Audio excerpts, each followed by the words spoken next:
Hello বন্ধুরা, চলো আজকে দেখা যাক কি হয় আমার দুপুরের মেনুতে।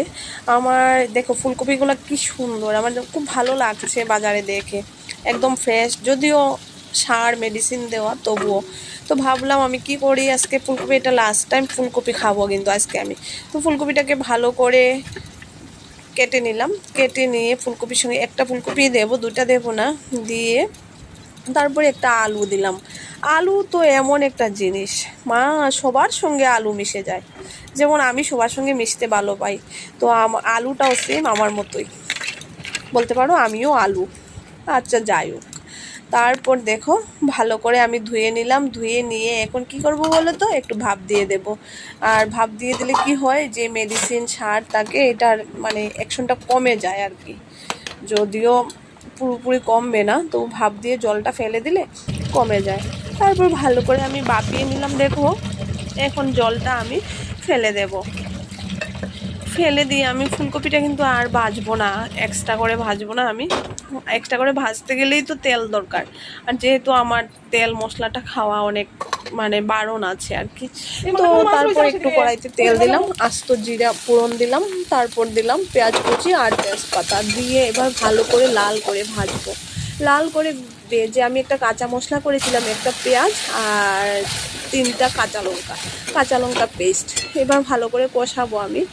এই যে কষানো হলো, এরপরে দিয়ে দিলাম জিরে গুঁড়া, তারপর জিরে গুঁড়া পরে দিলাম ধনে গুঁড়া, তারপর দিলাম হলুদ, তারপর দিলাম শুকনো লঙ্কা গুঁড়াটা শুধু আমি কালারের জন্য দিয়েছি, ঝালের জন্য নয়। তো দিয়ে এবার ভালো করে কষাবো, মশলা যত কষাবে ততই স্বাদ। দেখো ফুলকপিটা কিন্তু আমি আলাদাভাবে আর ভাজিনি, কারণ ভাজতে গেলে তেল লাগবে আর একটু, তো আমার যত মানে তেল কম খাওয়া যায় ততই ভালো। তারপর আমি নুন দিয়ে দিলাম, নুনটা দিলে পরে ফুলকপিটা একটু মানে মজে যাবে। তারপর এখন ভালো করে কষাবো, রেখে দিলাম।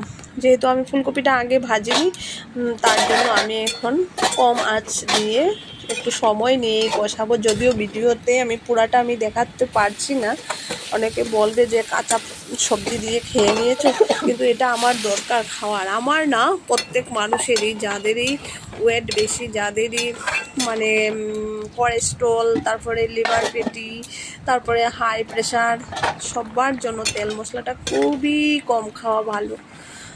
এখন বুঝতে পারছি আর কি, আমিও বুঝিনি, তেল মশলা ঘি সব কিছুই খেয়েছি। তারপর দেখো আমার তরকারিটা মোটামুটি সেদ্ধ হয়েই গেছে, আমি এখন মাছগুলো দিয়ে দিলাম। এটা ছিল রুই মাছ।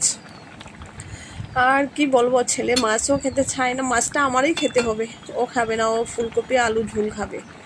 এই যে দেখো আমার তরকারিটা হয়েই গেল তোমাদের সঙ্গে গল্প করতে করতে। আর একটা তো কিছু করতে হবে জানো, এক তরকারি দিয়ে তো আবার খাওয়া যাবে না, তো আবার আরেকটা কিছু করতে হবে। এই যে দেখো এবারে লাস্ট ফুলকপি খাওয়া কিন্তু আমার। থ্যাংক ইউ সবাইকে।